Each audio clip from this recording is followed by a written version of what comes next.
சித்தருக்கெல்லாம் சித்தர் சிவனே போற்றி. நம்மளோட பதிவுகளில் இதுவரைக்கும் 12 ராசிகளுக்குமான சித்திரை மாத ராசி பலன்களை பார்த்துட்டு வந்தோம். இனி வரக்கூடிய பதிவுகளில் 12 ராசிகளுக்குமான மே மாத ராசி பலன்களை பார்க்க இருக்கிறோம். அந்த வகையில நம்மளோட இந்த பதிவுல ராசி கட்டத்துல 3வது ராசியா இருக்கக்கூடிய காற்று ராசியான மிதுன ராசிக்கு இந்த மே மாதத்தோட கிரக நிலைகள் என்ன மாதிரியான யோகங்களை கொடுக்கும், என்ன மாதிரியான அதிர்ஷ்டங்களை கொடுக்கும், இந்த மே மாதத்துல எந்தெந்த நாட்கள் எல்லாம் உங்களுக்கு நிறைய விரை செலவுகளை ஏற்படுத்தக்கூடிய நாட்களா இருக்கும், எந்தெந்த நாட்கள்ல எல்லாம் உங்களுக்கு பணவரவு அதிகமா இருக்கும் அப்படிங்கறத பத்தி எல்லாம் கொஞ்சம் சுருக்கமா பார்க்க போறோம். அதனால மிதுனராசி அன்பர்கள் இந்த வீடியோவை கொஞ்சம் கூட ஸ்கிப் பண்ணாம கடைசி வரைக்கும் முழுமையா பாருங்க. நீங்க ஸ்கிப் பண்ணி வீடியோவை பாக்குறீங்க அப்படின்னா இந்த வீடியோவை நான் என்ன சொல்ல வரேன் அப்படிங்கறதே உங்களுக்கு புரியாம போயிடும்.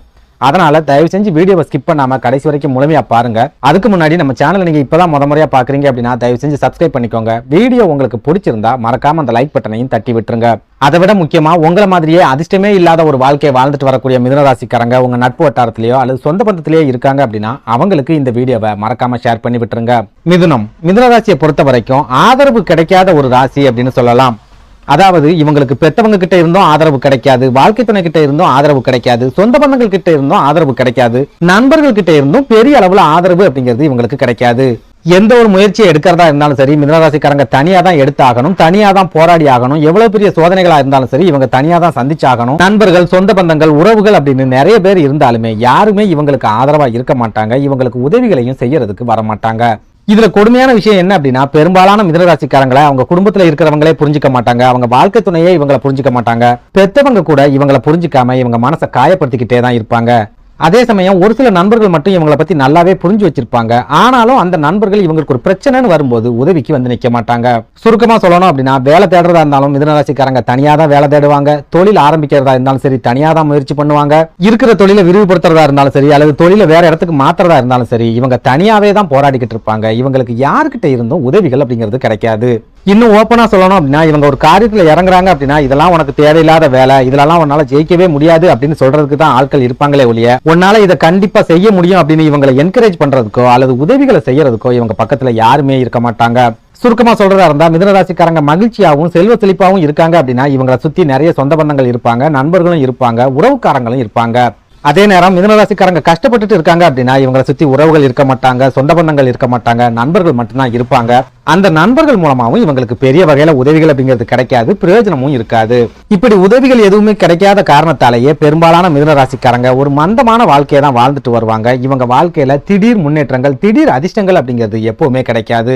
குறிப்பா இவங்க வாழ்க்கையில நிறைய போராட்டங்களை தனியாவே சந்திச்சு படிப்படியா முன்னேற ஆரம்பிப்பாங்க. 40 வயசுக்கு அப்புறமா தான் இவங்க வாழ்க்கையில ஓரளவுக்கு முன்னேற்றம் அப்படிங்கிறது கிடைக்கும். அதே நேரம் இவங்க தனியாவே எல்லா பிரச்சனைகளையும் சந்திச்சு அந்த பிரச்சனைகளை கடந்து வரக்கூடிய காரணத்தால நிறைய அனுபவசாலிகளா இருப்பாங்க, நிறைய புத்திசாலிகளா இருப்பாங்க.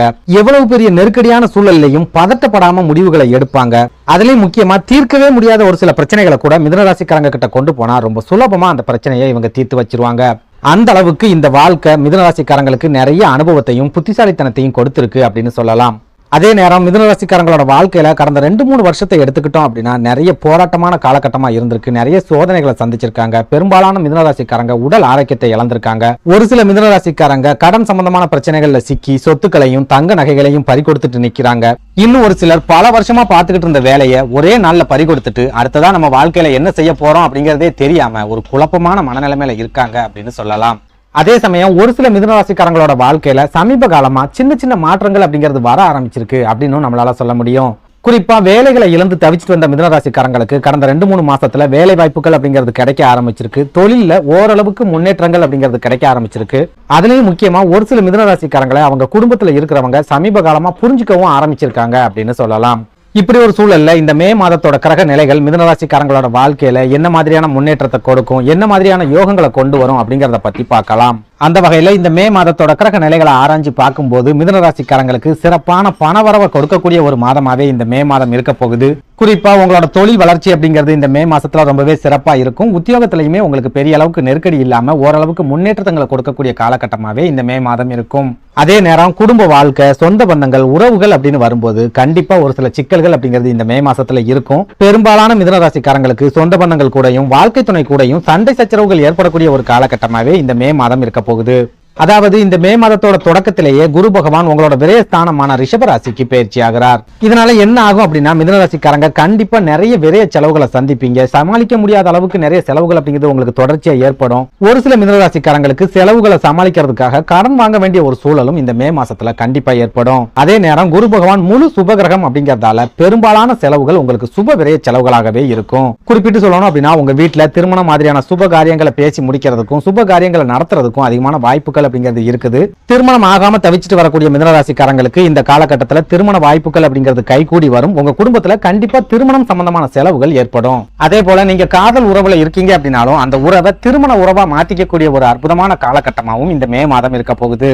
அடுத்ததா இந்த மே மாதத்தோட தொடக்கத்துல மேஷராசியில இருக்கிற சூரிய பகவான் மாதத்தோட பிற்பகுதியில ரிஷபராசிக்கு பயிற்சியாகி குரு பகவானோட எனர்ஜி சஞ்சாரம் பண்ணுவார். சூரிய பகவானோட இந்த பயிற்சி மிதுனராசி அன்பர்களுக்கு ஒரு சில தவிர்க்க முடியாத விரைய செலவுகளை ஏற்படுத்தும். அதே நேரம் உங்க தந்தை மூலமா ஒரு சில சிக்கல்களையும் நெருக்கடிகளையும் உங்களுக்கு ஏற்படுத்தும்.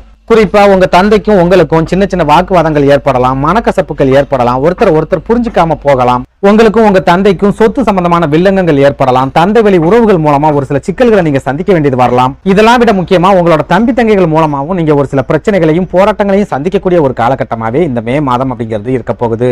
அதனால மிதுனராசி அன்பர்கள் இந்த மே மாசத்துல உங்க தந்தை கூட தேவையில்லாத வாக்குவாதங்களை செய்யாதீங்க. தம்பி தங்கைகள் கூட தேவையில்லாத சண்டை சச்சரவுகளை வளர்த்துக்காதீங்க. சொத்துக்களை பிரிக்கிறது, பாக பிரிவினை செய்யறது, இந்த மாதிரியான விஷயங்களை இந்த மே மாசத்துல முடிஞ்ச வரைக்கும் ஒத்தி வச்சிருங்க. முக்கியமா தந்தை வழி சொந்தங்கள் கூட ரொம்ப நெருக்கம் காட்டாம முடிஞ்ச வரைக்கும் கொஞ்சம் விலகியே இருக்கிறதுக்கு முயற்சி பண்ணுங்க. அடுத்ததா குடும்ப வாழ்க்கையை பொறுத்த வரைக்கும் உங்க ராசியோட அதிபதியான புதன் பகவான் 10வது வீடான மீன ராசியில நீச்சமடைஞ்ச நிலையில இருக்கிறதால குடும்ப வாழ்க்கையில கண்டிப்பா ஒரு சில சிக்கல்கள், போராட்டங்கள், பிரச்சனைகள் அப்படிங்கிறது இருக்கத்தான் செய்யும். குறிப்பா உங்களுக்கும் உங்க வாழ்க்கை துணைக்கும் சின்ன சின்ன மனக்கசப்புகள் ஏற்படும், வாக்குவாதங்கள் ஏற்படும், சண்டை சச்சரவுகள் ஏற்படும். உங்க வாழ்க்கை துணை மூலமா உங்களுக்கு நிறைய மன அழுத்தங்கள் அப்படிங்கிறது ஏற்படும். உங்க வாழ்க்கை துணை மூலமா உங்களுக்கு ஒரு சில விரைய செலவுகள் அப்படிங்கிறதும் ஏற்படும். இதெல்லாம் விட முக்கியமா உங்க வாழ்க்கை துணையோட சொந்த பந்தங்கள் மூலமாவும் உங்களுக்கு மனக்கவலைகள் ஏற்படக்கூடிய காலகட்டமாவே இந்த மே மாதம் இருக்க போகுது.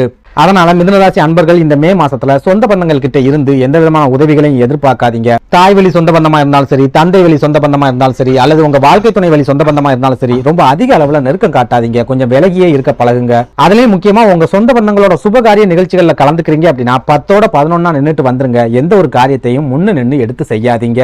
எதனால இப்படி சொல்றேன் அப்படின்னா இந்த மே மாதம் முழுக்கவே சொந்த பந்தங்களுக்குள்ள நிறைய கலவரத்தை ஏற்படுத்தக்கூடிய கிரக அமைப்புகள் தான் மிதுன ராசிக்காரங்களுக்கு அமைஞ்சிருக்கு. அடுத்ததா உடல் ஆரோக்கியத்தை பொறுத்த வரைக்கும் இந்த மே மாசத்துல பெரிய அளவுக்கு பாதிப்புகளோ அல்லது பெரிய அளவுக்கு பின்னடைவுகளோ இருக்காது. அதே நேரம் ஏற்கனவே நீங்க சந்திச்சுட்டு வரக்கூடிய பாதிப்புகளும் வியாதிகளும் இந்த மே மாசத்துலயும் கண்டிப்பா தொடரும்.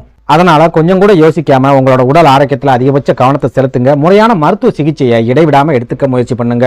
அடுத்ததா உங்களோட தொழில் அல்லது வியாபாரத்தை பொறுத்த வரைக்கும் இந்த மே மாதத்துல உங்களுக்கு பெரிய அளவுல பண நெருக்கடி அப்படிங்கிறது இருக்காது. ஓரளவுக்கு எதிர்பார்க்கிற பண வரவு அப்படிங்கிறது உங்களுக்கு கண்டிப்பா கிடைக்கும். அதே நேரம் நீங்க சொந்த தொழில் செஞ்சுக்கிட்டு இருந்தாலும் சரி, வியாபாரத்தில் இருந்தாலும் சரி, நிறைய அலைச்சல்கள் அப்படிங்கிறத கண்டிப்பா இந்த மே மாசத்துல சந்திப்பீங்க. குறிப்பா இந்த மே மாசத்துல எந்த ஒரு காரியமா இருந்தாலும் சரி, நீங்களே நேரடியா போனா மட்டும் தான் அந்த காரியத்தை முடிக்க முடியும். அந்த காரியம் முடிவுக்கு வரும். வேற யாருக்கிட்டையாவது பொறுப்பு கொடுத்து நீங்க அனுப்பி விட்டீங்க அப்படின்னா அந்த காரியம் கண்டிப்பா முடியாது. உங்களுக்கு வர வேண்டிய பணமும் உங்க கைகளுக்கு வந்து சேராது. இதனாலேயே இந்த மே மாசத்துல உங்களுக்கு 2 மடங்கு அலைச்சல்கள் அப்படிங்கிறது கண்டிப்பா இருக்கும். சுருக்கமா சொல்லணும் அப்படின்னா மிதுன ராசிக்காரங்க இந்த மே மாசத்துல சொந்த பந்தங்களை எந்த இடத்துல வைக்கணுமோ அந்த இடத்துல வச்சுக்கிட்டு உங்களோட உடல் ஆரோக்கியத்துல கவனத்தை செலுத்திட்டு வந்தீங்க அப்படின்னா கண்டிப்பா பெரிய அளவிலான முன்னேற்றங்களை எதிர்பார்க்கலாம். நன்றி, வணக்கம்.